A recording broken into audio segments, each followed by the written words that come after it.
Pan's Labyrinth is a 2006 fantasy film directed and written by Guillermo del Toro.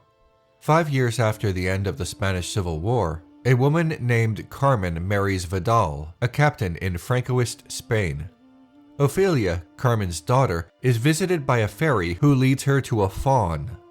The faun claims that Ophelia is a princess and must complete a series of tasks in order to prove this. As she does this, a doctor and a servant assist the nearby resistance movement. Carmen dies during childbirth. The faun tells Ophelia to bring her infant brother to him, but shortly before she gives him up, she begins to mistrust the faun. Vidal murders Ophelia, and the resistance fighters murder Vidal. The baby is safe with Mercedes, the servant. The faun was only testing Ophelia's morals. She passed and rejoins the king and queen in a mythical realm. For the uninitiated, the Spanish Civil War of 1936 to 1939 was fought by its government, a newly liberal republic, and the nationalists, a military backed by fascists and the Catholic Church, and in the wake of their victory created a dictatorship that historians call Francoist Spain, named after its ruler, Generalissimo Francisco Franco. After the nationalist victory, many Republicans were imprisoned and at least 30,000 executed, though some calculate the death toll as much higher. Many others were forced into performing labor for the nationalist government. Franco had close ties with Nazi Germany and Fascist Italy during the early days of World War II, providing the Axis powers with material support and cooperation but claimed neutrality. Guillermo del Toro once spoke of how Pan's Labyrinth and his feelings on fascism intertwine. One of the dangers of fascism, and one of the dangers of true evil in our world, which I believe exists, is that it's very attractive. That it is incredibly attractive in a way that most people negate. Most people make their villains ugly and nasty, and I think, no, fascism has a whole concept of design, and a whole concept of uniforms and set design that make it attractive to the weak-willed. Ophelia's encounters with supernatural monsters parallel the figures within the Spanish Civil War and Francoist Spain. Early in the film, she meets a fairy in the forest. She encounters it several more times before she confirms its supernatural origins. The fairy, living in the woods, helping Ophelia, is akin to the resistance fighters living in the woods hoping to save Spain. That makes Ophelia the spirit of Spain itself, the spirit of freedom.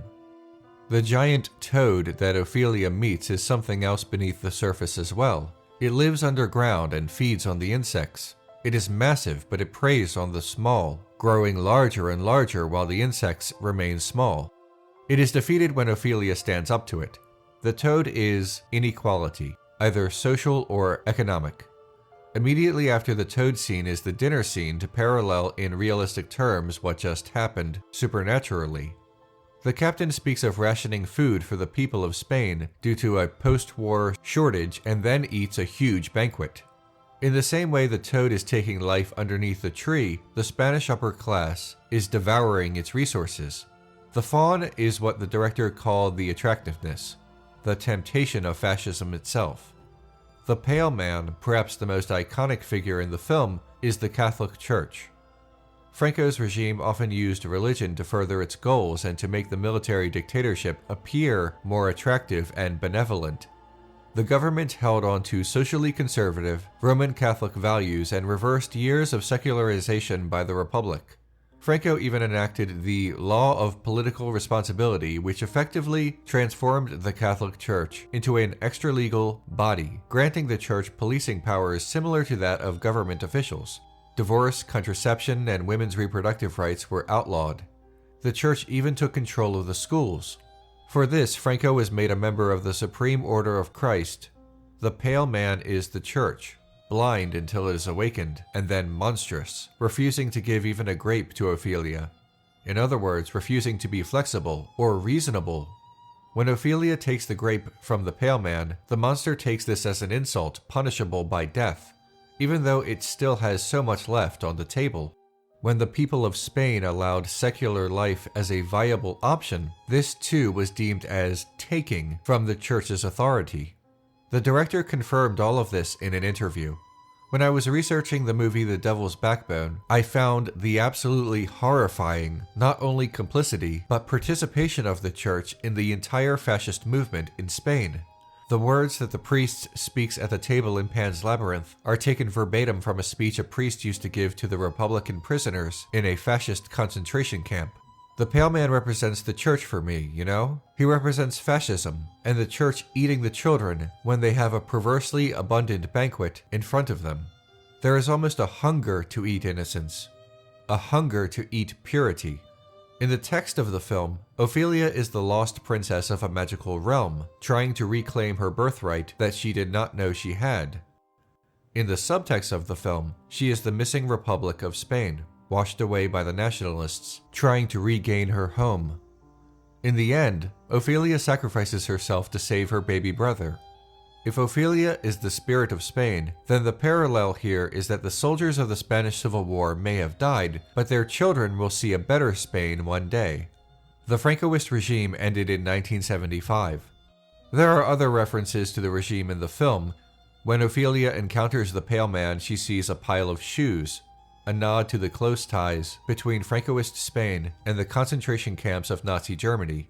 Captain Vidal's room is encircled by these gears, these unmoving gears. Vidal's father's watch was purposefully broken on the moment of his death. Vidal lives among these gears, these machines, and he works tirelessly to make the gears in the watch work. The visual of the gears and Vidal's desire to fix the watch tell us a lot about his character. He forces the world into cold, mechanical motion. He is, as Charlie Chaplin once said of such people, a machine man with a machine mind. This is made clearer when Dr. Ferrero, secretly working for the resistance, explicitly says the central theme of the film. A prisoner asks Ferrero to die so that he will not be tortured anymore. The doctor disobeys Vidal and allows the prisoner to die. Vidal, furious that Ferrero would disobey, asks him why he did it. Ferrero simply says that obeying, simply for the sake of obeying, is something only a man like Vidal can do. Vidal, representing the military under Franco in general, is like the watch, a machine, but he is also broken inside. The film makes us think about choices, making decisions about what we believe is right over what we are told to do, obeying or disobeying, and knowing when to do one or the other. It is no coincidence that the film contains a labyrinth, a visual representation of being trapped, making decisions, and learning which way to turn. More specifically, Pan's Labyrinth has us wonder about obeying our government when its actions are as monstrous as the creatures in this film. In philosophy, this concept is called political obligation, the moral duty to obey one's government. In 399 BC, a jury in Athens found ancient Greek philosopher Socrates guilty of corrupting the morals of the youth. For this, he was sentenced to be executed. According to Plato's account, Socrates' friends arranged his escape, but he refused to defy the state further, arguing that to defy the judgment against him would be to break his agreements and commitments to his country. The point is that this is an extreme example of agreement to a social contract with the state. However, some argue that political obligation only exists when the government is worthy of said obligation. Through a democratically elected government, the good behavior of that government, and the reciprocal goodwill of the government towards its people. Also, blind obligation to the government raises questions about where their authority is derived. If it comes from the people, then the people have an argument for their own disobedience. If government rule comes from divine authority, as some have argued over the centuries, then it is more challenging to argue against absolute control of the government. Those in power are aware of this and have used divine right as justification for control. It is not relegated to kings of the past, though. For example, how many modern American politicians have made the claim that they are running for office because God told them to, or invaded a country because God told them to? Isn't this simply a claim of divine right under different phrasing? Obedience and disobedience reoccurs several times in the film. Ophelia is told what to do and to ignore her fairy tales.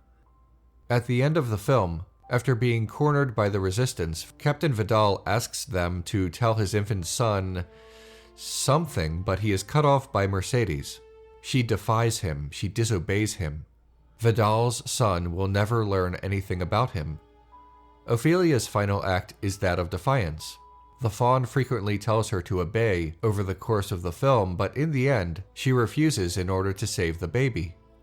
Ophelia, the spirit of Spanish freedom, defies the faun. The temptation, as the director puts it. This temptation happens time and time again over the course of history. Social critic and essayist H.L. Mencken once said, "The average man does not want to be free. He simply wants to be safe."